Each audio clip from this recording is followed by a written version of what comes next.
কি যদি বলে দৈর্ঘ্য প্রসারণ বের করো, তাহলে কি সহগ বের করবা নাকি L2 - L1 বের করবা? তাকে ক্যালভিন থাকে, ঠিক আছে। তাহলে আমার সেন্টিমিটার একক কেটে গেল, তাহলে আমার এই ক্যালভিন উপরে গেলে কি হবে? 2 - L1 মানে কি? দৈর্ঘ্য বৃদ্ধি। কি তত্ত্ববিজ্ঞান তো খুবই কঠিন, এই ষষ্ঠ অধ্যায় আরো কঠিন। তাহলে এই ষষ্ঠ অধ্যায় ভালো করে বুঝতে হবে, ঠিক আছে। ধরো একটা পদার্থে, এটা একটা ধরো পাত, এটা কি বাবা? তামার পাত। তামার পাত, এখানে তো 30°C তাপমাত্রায় তামার পাতের দৈর্ঘ্য ধরো হচ্ছে 10 সেমি, ঠিক আছে। এটাকে তুমি 100°C করলা, তাহলে এই তামার পাতটা কি হবে? একটু দৈর্ঘ্য বৃদ্ধি পাবে। একটু কি পাবে? এই যে একটু দৈর্ঘ্য কি হলো? বৃদ্ধি পেল। তাহলে এটা কত সেমি হয়ে গেল? ধরো 12 সেমি হয়ে গেল। সহগ শিখবো। তাহলে দৈর্ঘ্য প্রসারণ সহগকে কি দ্বারা প্রকাশ করা হয় বাবা? আলফা। কি দ্বারা প্রকাশ করা হয়?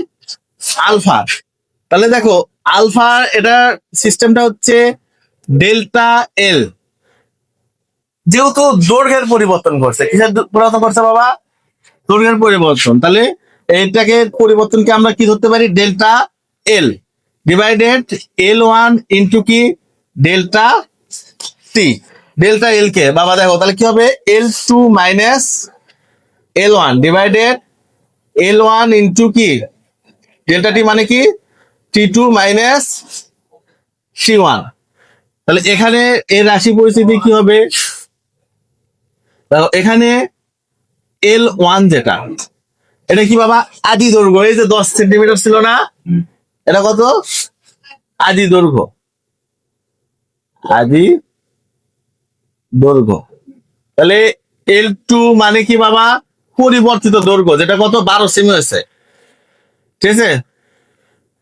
পরিবর্তিত দৈর্ঘ্য, যেটা কত? এটা ধরো ধরে এই অঙ্কের ক্ষেত্রে 10 সেমি, আর এটা কি? 12 সেমি। L2 - L1 তাহলে কি হবে? দৈর্ঘ্য বৃদ্ধি।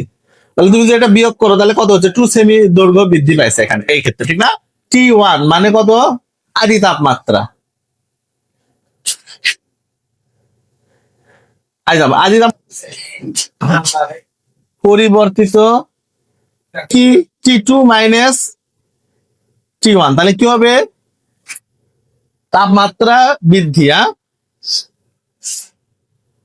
একক কি হবে?